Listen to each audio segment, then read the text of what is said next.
نے ارشاد فرمایا والفجر ولیال عشر، قسم ہے فجر کی اور قسم ہے 10 راتوں کی۔ فجر کون سی فجر مراد ہے؟ مفسرین اس کے تحت لکھتے ہیں، بعض کہتے ہیں کہ یوم عرفہ کی فجر مراد ہے، اور بعض مفسرین جس میں امام ابن کثیر رحمۃ اللہ علیہ اور دیگر مفسرین ہیں وہ کہتے ہیں کہ عید کے دن کی فجر مراد ہے۔ اس کی وجہ لکھتے ہیں کہ عید کے دن کی جو فجر ہے یہ ایام النہر والی ہے، اور اس سے پہلی جو رات ہے یہ حج میں شمار ہوتی ہے۔ حاجی اگر اس رات کو صبح صادق سے پہلے اگر وہاں پہ پہنچ جائے تو اس کا حج شمار ہوتا ہے۔ تو اس وجہ سے دوسرے دن کی جو فجر ہے یوم النہر والی، بقرعید کے دن والی، اس فجر کی قسم کھائی۔ ولیال عشر، ولیال عشر 10 راتوں کی قسم۔ یہ 10 راتیں کون سی ہیں؟ جمہور مفسرین کا قول یہ ہے کہ یہ ذوالحجہ کی 10 راتیں، 1 سے لے کر 10 تک ان راتوں کی اللہ رب العزت نے قسم کھائی۔ والشفع والوتر، جفت اور طاق رات کی قسم، یعنی یوم عرفہ والی رات اور یوم النہر والی بقرعید والی رات، ان دونوں راتوں کی قسم کھائی، جفت اور طاق رات دونوں راتوں کی قسم۔ والشفع والوتر واللیل اذا یسر، اور رات کی قسم جب کہ وہ رات جانے لگے۔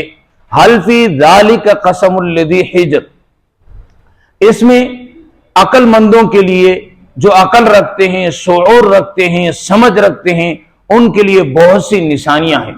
نبی پاک صلی اللہ علیہ وسلم نے حدیث مبارکہ میں ارشاد فرمایا ذوالحجہ کے جو شروع والے 10 دن ہیں یہ 10 دن بہت متبرک دن ہے، یہ برکت والے دن ہیں۔ رمضان المبارک کے بعد اگر کوئی برکت والے دن ہیں تو یہی دن ہے، اور نبی پاک صلی اللہ علیہ وسلم نے ارشاد فرمایا ان 10 دنوں میں شروع کے یہ جو دن ہیں ان میں یوم عرفہ تک یہ 8 دنوں میں جو روزہ رکھے گا اللہ رب العزت اسے 1 سال کے برابر ثواب عطا فرمائیں گے۔ اور حضرت ابو قتادہ رضی اللہ تعالیٰ عنہ کی روایت جو کہ میں نے خطبے میں تلاوت کی، امام ترمذی نے نقل کیا، امام مسلم رحمۃ اللہ علیہ نے نقل کیا، اور صاحب مشکات نے مشکات شریف میں اس روایت کو نقل کیا۔ حضرت ابو قتادہ رضی اللہ تعالیٰ عنہ فرماتے ہیں رسول اللہ صلی اللہ علیہ وسلم نے ارشاد فرمایا کہ یہ جو یوم عرفہ ہے 9 ذی الحجہ، اس کا جو روزہ رکھے گا یہ روزہ ان یکفر السنۃ الذی قبلہ والسنۃ التی بعدہ، میں امید کرتا ہوں اللہ سے کہ یہ 1 سال پیچھے والا اور 1 سال آنے والا یہ 2 سال کے لیے کفارہ بن جائے گا، 2 سال کا اس پر ثواب ملے گا۔ یعنی باقی 8 دنوں میں روزہ رکھو تو 1 سال کا ثواب، اور 9 ذی الحجہ کو روزہ رکھو یوم عرفہ کے دن تو اللہ رب العزت 2 سال کا ثواب عطا فرماتے ہیں۔ تو ان دنوں کی فضیلت ہے۔ اس کی وجہ یہ ہے کہ یہ جو دن ہے یہ دن حضرت ابراہیم علیہ السلام کی قربانیوں سے بھرپور ہے۔